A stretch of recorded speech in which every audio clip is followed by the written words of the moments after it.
Hello दोस्तों, पिछली video में हमने बात की थी कि कैसे यूपीएससी 2023 का प्रीलिम्स पेपर पूरी तरह से रैंडम पेपर नहीं था। उसमें बहुत सारे क्वेश्चन ऐसे थे जो कि वर्बेटिम डायरेक्ट हमको स्टैंडर्ड बुक्स या एनसीईआरटी से हमें मिलते हैं, और हमने ये चीज़ हिस्ट्री के क्वेश्चंस डायरेक्ट क्वेश्चन पेपर से उठा के विद प्रूफ हमने समझी थी। मैंने उसका आपको प्रूफ भी दिया था।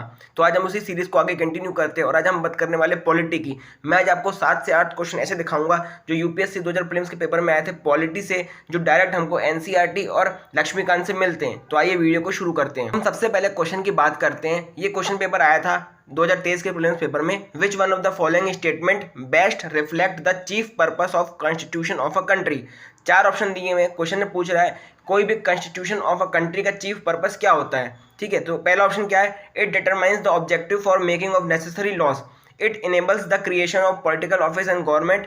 थर्ड ऑप्शन क्या है? It defines and limits the power of government. Fourth option क्या है? It secures social justice, social equality and social security. अब ये वाला क्वेश्चन हमारा डायरेक्ट एनसीईआरटी से वर्बेटिम सॉल्व होता है।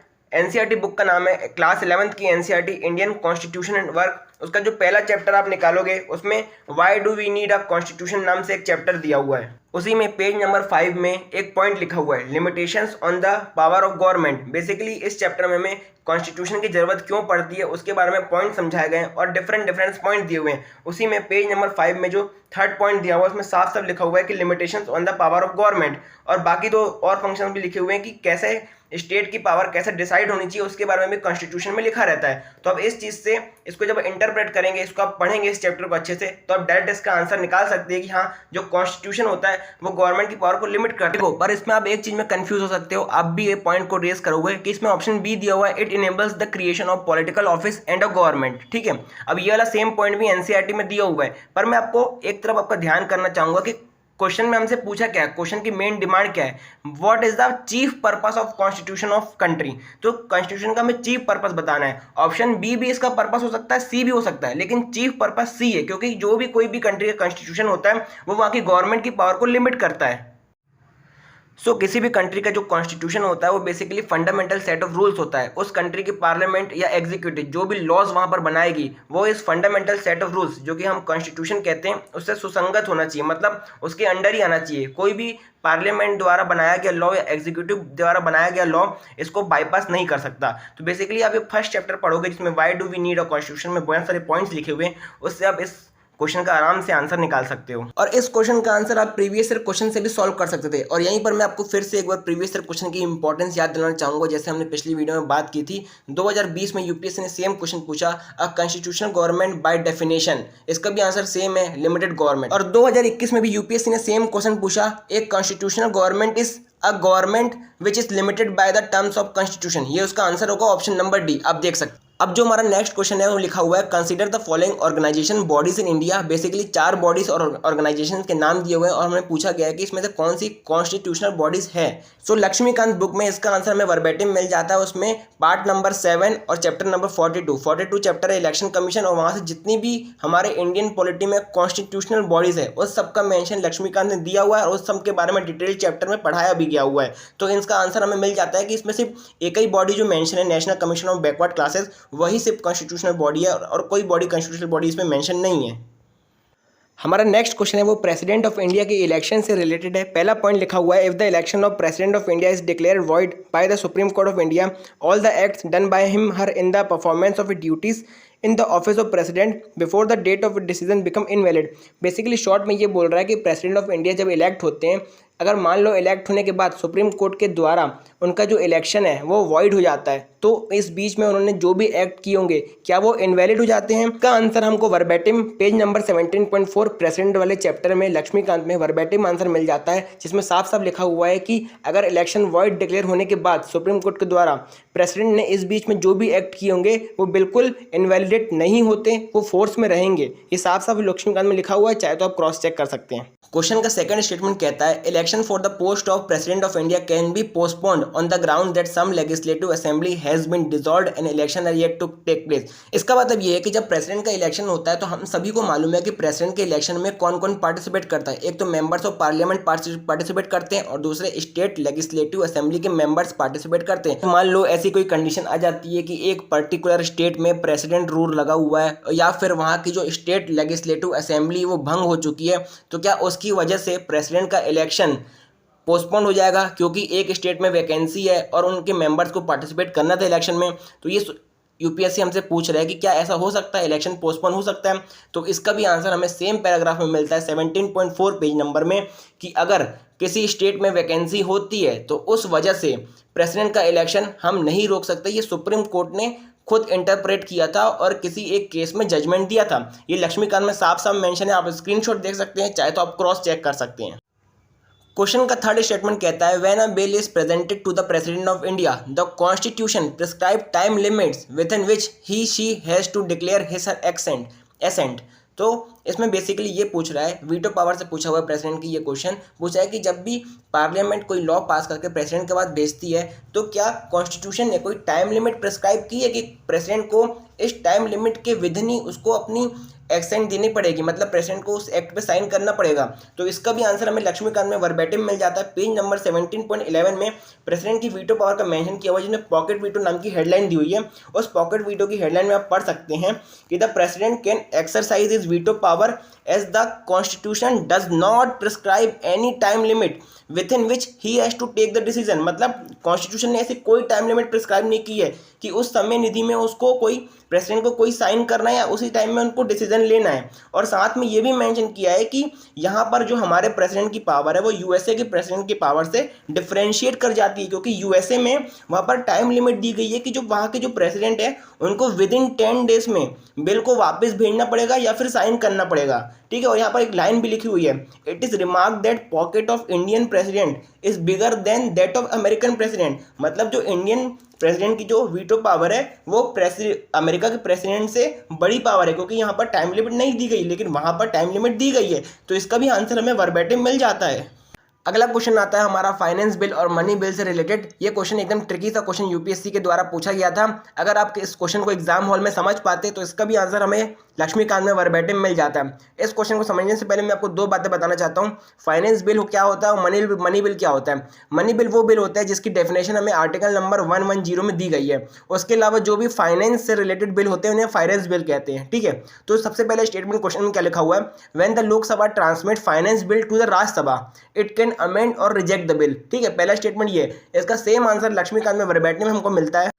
सो लक्ष्मीकांत के page number 23.22 and 23.23 page number में आप देखोगे तो उसमें लक्ष्मीकांत ने साफ साफ बात लिखी हुई है कि फाइनेंस बिल 3 प्रकार के होते हैं, जिसमें से एक मनी बिल होता है। मतलब मनी बिल भी एक प्रकार का फाइनेंस बिल है, लेकिन मनी बिल बाकी फाइनेंस बिल से डिफरेंशिएट करता है, क्योंकि मनी बिल वो बिल होता है जिसकी डेफिनेशन हमको 1110 में दी गई है। उससे अलग जो भी फाइनेंस से रिलेटेड बिल होते हैं वो में फाइनेंशियल बिल होते हैं। तो 22.23 पेज नंबर में साफ साफ ये 22.23 पेज नंबर में साफ साफ ये कैटेगराइजेशन लक्ष्मीकांत के द्वारा किया गया है। और उसमें आप देख सकते हैं कि लिखा हुआ है कि फाइनेंस बिल जब लोकसभा राज्यसभा को ट्रांसमिट करता है तो राज्यसभा उसको अमेंड और रिजेक्ट कर सकता है। तो हमारा पहला स्टेटमेंट सही हो जाता है और लक्ष्मीकांत में वर्बेटिम मिल रहा है। दूसरा स्टेटमेंट बोलता है when the Lok Sabha transmit money bill, यहाँ पर फाइनेंस बिल नहीं, यहाँ पर मनी बिल है। जब लोकसभा राज्यसभा को मनी बिल ट्रांसमिट करता है तो राज्यसभा मनी बिल को अमेंड और रिजेक्ट नहीं कर सकती, वो सिर्फ रिकमेंडेशन दे सकती है। ये स्टेटमेंट बिल्कुल लक्ष्मीकांत में वर्बेटिम हमको मिल जाता है पेज नंबर 22.22 में। हमारा थर्ड स्टेटमेंट बोलता है in the case of disagreement between Lok Sabha and Rajya Sabha there is no joint sitting for money bill but a joint sitting becomes necessary for the finance bill. ये आंसर भी same 22.22 page number में money bill के लिखा हुआ है कि money bill में लोकसभा के बाद स्पेशल पावर होती है, उसमें अगर डिसएग्रीमेंट होता है तो जॉइंट सिटिंग का कोई भी प्रोविजन मनी बिल के लिए नहीं है। लेकिन फाइनेंस बिल जो कि मनी बिल से अलग होते हैं, क्योंकि मनी बिल की डेफिनेशन हमको साफ साफ दी गई है, तो जो उससे अलग जो फाइनेंस रिलेटेड बिल होते हैं वो फाइनेंस बिल कहलाते हैं और उसमें जॉइंट सिटिंग हो सकती है।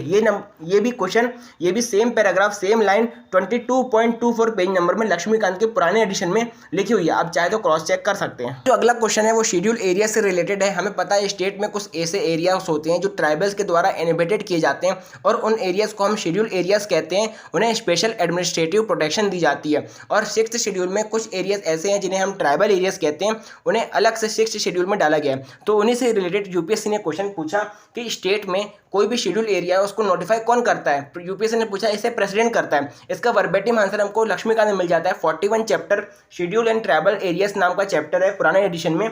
उसका जो पहला हेडलाइन है आप देखोगे डिक्लेरेशन ऑफ शेड्यूल एरियाज, उसमें साफ साफ लिखा हुआ है कि president is empowered to declare an area as a schedule area in the state. Third statement देखोगे तो लिखा हुआ है कि chief minister of the concerned state are required to submit annual report to the union home ministry on the administration of schedule areas in the state. मतलब बोला गया है कि जो शेड्यूल एरियाज है अगर किसी स्टेट में बनाए जाते हैं तो उनसे एडमिनिस्ट्रेशन से रिलेटेड मैटर्स के लिए चीफ मिनिस्टर को यूनियन होम मिनिस्ट्री को रिपोर्ट भेजनी पड़ती है। ये स्टेटमेंट बिल्कुल ही गलत है। इसका वर्बेटिम आंसर लक्ष्मीकांत में मिलता है। सेम वही 41 चैप्टर पहला ही पेज है, लिखा हुआ है executive power of state and centre. उसमें साफ साफ लिखा हुआ है कि गवर्नर को ऑब्लिगेशन रहता है कि वो प्रेसिडेंट को रिपोर्ट भेजे। इस क्वेश्चन के सिर्फ दो ही ऑप्शन ऐसे हैं जिसका वर्बेटिम आंसर हमको लक्ष्मीकांत में मिलता है। जो सेकंड ऑप्शन है उसमें लिखा हुआ है कि largest administration unit forming the schedule area is the district and the lowest is the block. इसे हम कॉमन सेंस से सॉल्व कर सकते हैं, लेकिन इसका एक ऑप्शन में बिल्कुल क्लेम नहीं करूंगा कि ये वर्बेटिम हमको मिल रहा है, पर इसको हाँ आप कॉमन सेंस से सॉल्व कर सकते हैं क्योंकि लेकिन ये चीज हम अपने आसपास भी देख सकते हैं। जो लार्जेस्ट हमारा यूनिट होता है वो डिस्ट्रिक्ट होता है और सबसे लोएस्ट लेवल पे विलेज से एडमिनिस्ट्रेशन स्टार्ट होता है। तो ये चीज हम अपने आसपास देख सकते हैं, इसको हम कॉमन सेंस से सॉल्व कर सकते हैं। लेकिन हम बिल्कुल भी क्लेम नहीं करूंगा कि तीनों ऑप्शन मिल रहे हैं, दो ऑप्शन मिल रहे हैं, वर्बेटिम मिल रहे हैं, लक्ष्मीकांत से मिल रहा है। अगला क्वेश्चन आता है, इसमें एक स्टेटमेंट दी हुई है, the supreme court of India has held in some judgement that the reservation policies made under Article 16(4) of the Constitution of India would be limited by the Article 335 for maintenance of efficiency of administration।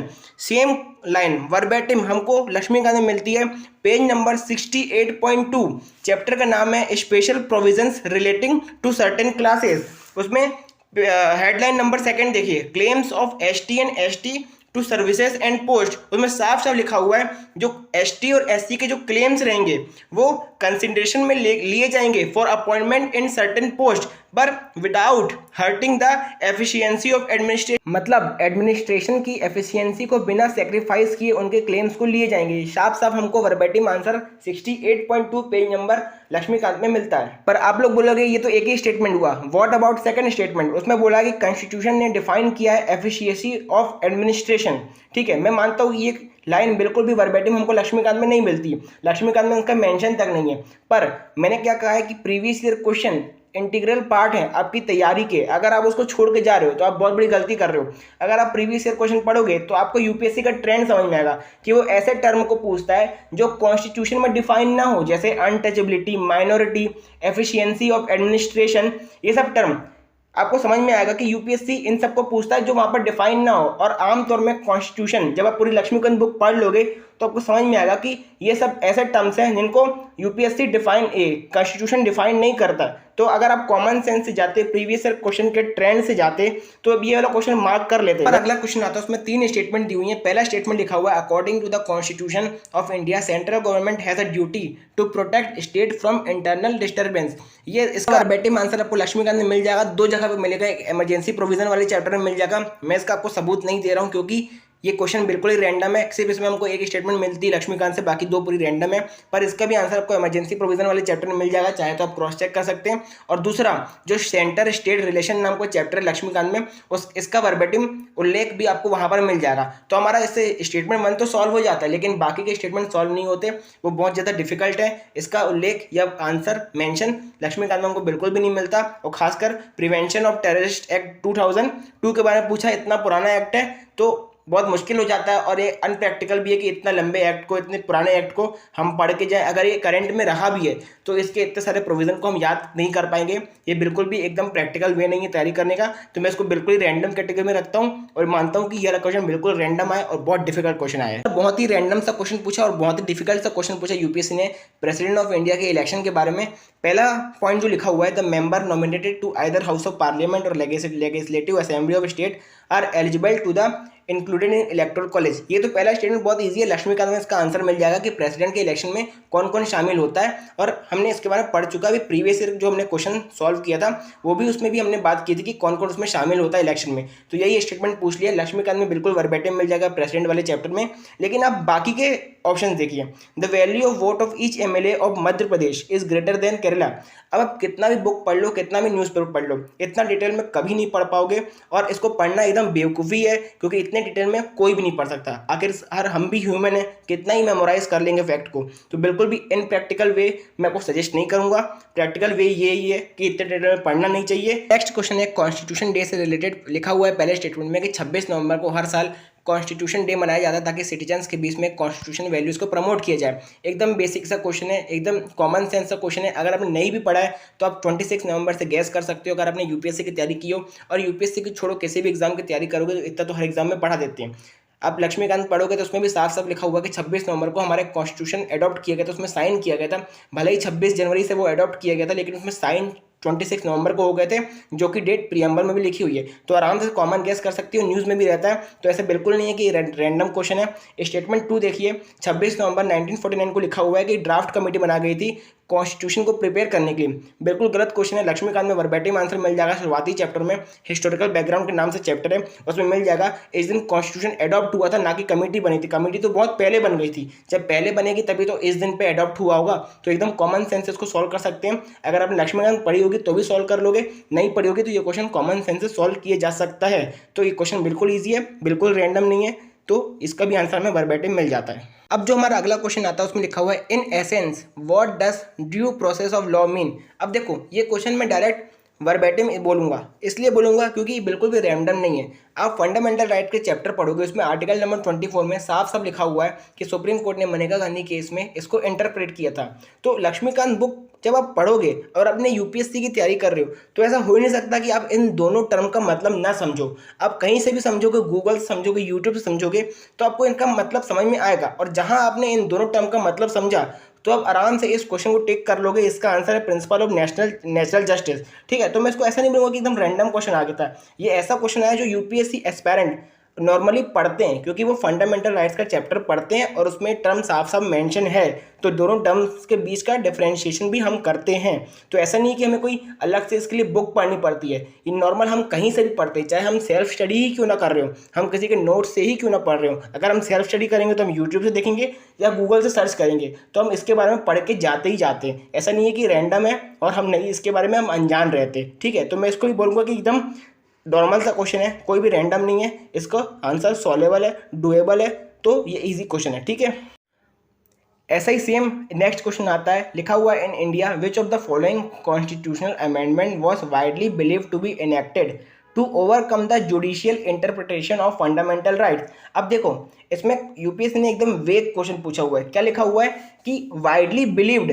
अब widely believed की क्या definition है भाई? जो widely believed है बहुत ही वेग शब्द है, इसको इंटरप्रेट कैसे करें? अब हम कुछ इंटरप्रेट कर सकते हैं इसको, और यूपीएससी अपने हिसाब से इसको इंटरप्रेट कर सकता है और उस हिसाब से इसकी ऑफिशियल की रिलीज कर सकता है। लेकिन मैं आपको इसको वर्बैटिम और इजी आंसर इसलिए बोल रहा हूँ क्योंकि इसका जो आंसर है वो फर्स्ट अमेंडमेंट भी हो सकता है और 42nd अमेंडमेंट भी हो सकता है, क्योंकि दोनों अमेंडमेंट इसलिए किए गए थे ताकि वो सुप्रीम कोर्ट के जजमेंट को ओवर रूल कर सके। ठीक है, पर किसी ने इसको फर्स्ट अमेंडमेंट बोला है इसका आंसर, और किसी ने 42nd बोला है। अब यूपीएससी क्या मानता है वो उस हिसाब से। पर ये ऐसा क्वेश्चन नहीं है कि बिल्कुल रैंडम है, क्योंकि आप पॉलिटिक्स की तैयारी करते हो, दोनों अमेंडमेंट के बारे में पढ़ते हो। फर्स्ट तो अपने आप इंपॉर्टेंट हो जाता है क्योंकि वो डीपीएसपी वाले चैप्टर में भी आता है, उसमें लड़ाई छिड़ जाती है डीपीएसपी वर्सेस फंडामेंटल राइट्स के बीच। और 42nd तो बहुत ही कंट्रोवर्शियल है क्योंकि वो इमरजेंसी के टाइम आया था। तो हम दोनों चीज को पढ़ के जाते हैं, 44th को भी पढ़ के जाते हैं। तो ऐसा नहीं है कि बिल्कुल रैंडम है, वर्बैटिम है। लक्ष्मीकांत ने आपको दोनों मिल जाएंगे। बस ये है कि आप किस तरह से वहां पर क्वेश्चन को समझे होंगे, किस तरह से लोगों ने समझा होगा, उस प्रकार से आंसर को लगाया होगा वहां पर। ठीक है, तो आज हमने पॉलिटी की बात की। मैंने आपको 6 से 7 क्वेश्चन गिनाए जो डायरेक्ट वर्बैटिम लक्ष्मीकांत से मिलते हैं या फिर एनसीईआरटी से मिलते हैं, और हमने आपको प्रीवियस ईयर क्वेश्चन की भी इंपॉर्टेंस समझाई, कैसे क्वेश्चन प्रीवियस ईयर क्वेश्चन से भी रिपीट हो रहे हैं। तो आपको प्रीवियस ईयर क्वेश्चन को तो बिल्कुल भी छोड़ के नहीं जाना। तो हमारे 2 सब्जेक्ट कंप्लीट हो गए हैं, जिसके माध्यम से मैंने आपको ये बताया कि कैसे क्वेश्चन पेपर पूरी तरह से रैंडम नहीं था। कुछ क्वेश्चन ऐसे थे जो रैंडम थे, लेकिन बहुत सारे क्वेश्चन ऐसे भी थे जो डायरेक्ट हमको बुक से, स्टैंडर्ड सोर्सेज से, एनसीईआरटी से मिलते हैं। हम आगे सीरीज ये कंटिन्यू करने वाले हैं। मैं कल फिर से एक और वीडियो लाने वाला हूँ जिसमें हम और जो बाकी हमारे बचे हुए सब्जेक्ट हैं उनकी बात करेंगे, और उनमें ही बताऊँगा कि कैसे क्वेश्चन डायरेक्ट स्टैंडर्ड सोर्स से आए थे। तब तक के लिए गुड बाय। और अगर वीडियो पसंद आया तो सब्सक्राइब करना, लाइक करो और ज़्यादा से ज़्यादा लोगों को शेयर करो, ताकि जो न्यू एस्पायरेंट्स है उनकी एंजाइटी थोड़ी कम हो पाए और वो थोड़ा डिमोटिवेट कम हो, ताकि वो अच्छे से तैयारी कर पाए अपने पहले अटैम्प्ट के लिए, जो कि उनका 2024 में होने वाला है।